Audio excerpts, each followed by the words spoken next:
I'm Dearbhla Reynolds, founder of the Culture Club, and I am today going to demo how to make a sauerkraut using Roy Lyttle's cabbage, and we're going to work with the season and make it a nice flavourful orange and herby sauerkraut. So the first ingredient that we're going to work with is cabbage, naturally. We're going to chop that cabbage right down, and really it's chopper's choice, so you can make it quite chunky if you like, or quite fine and quite thin. More surface area that there is to break down, the quicker the ferment, the quicker the whole process is going to be done. Personally, I don't have a preference because I chop so much of it that it's just whatever way it rolls, whatever way it comes out is totally fine by me. The next thing we need to do is add salt to our cabbage. So generally for one head of cabbage, a medium head of cabbage, we're going to add a tablespoon of salt. This salt happens to be flavoured with a bit of smoked chili, so that's going to give it a nice little taste. And then we massage this salt in. So there's a lot of rolling up the sleeves and getting the hands in and massaging that salt right into the cabbage until it feels quite wet. Should take about 5 minutes of good hard massaging. The salt, very simply, is extracting any water that is in the cabbage. At its very basic chemistry, it is just taking any water that is in that cabbage and taking it out so that you are left with quite a limp cabbage, then something that's kind of, it's become softer, it's limp, and it's now sitting in a puddle of its own juice. The cabbage has got nice and wet now from the salt that I've rubbed in. You can see the juices are starting to drip off it, and that is that's what we want to happen. I am ready to add a few herbs in, and here I have some tarragon, stolen from a friend's windowsill. So I'm going to pop that in because that's a nice little flavour addition. If we're going to go with just a plain sauerkraut, then that's it in terms of the food handling.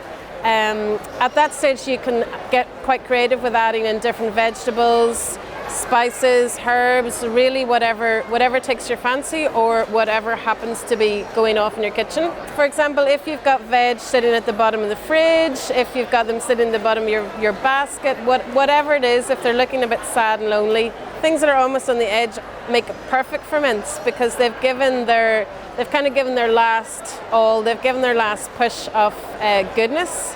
So you can, in an essence, capture that last bit of goodness and preserve it. So that's it. I just had to rub the salt in, and now I can start to pop it into my jar.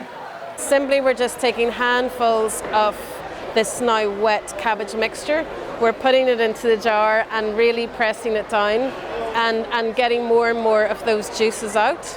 I thought today was appropriate to just take some oranges, they're nice organic oranges, and to use slices of those to influence the flavour of our sauerkraut.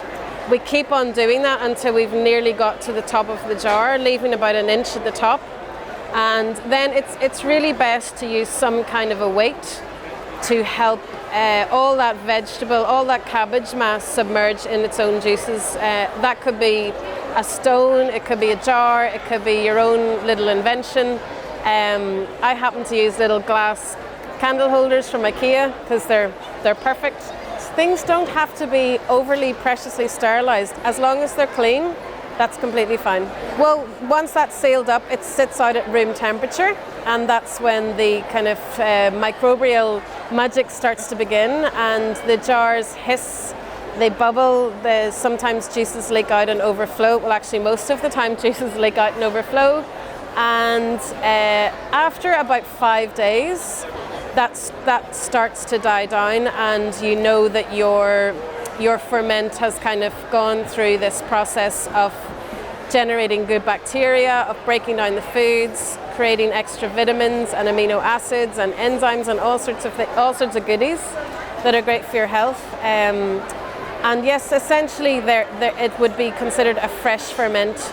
You can leave it to sit out for longer. You can leave it to sit for up to 5 weeks, and it will continue to do its magic, and the complexity of bacteria will just increase So it's all for the benefit. Once you open it, you can pop it into the fridge and just keep eating from it.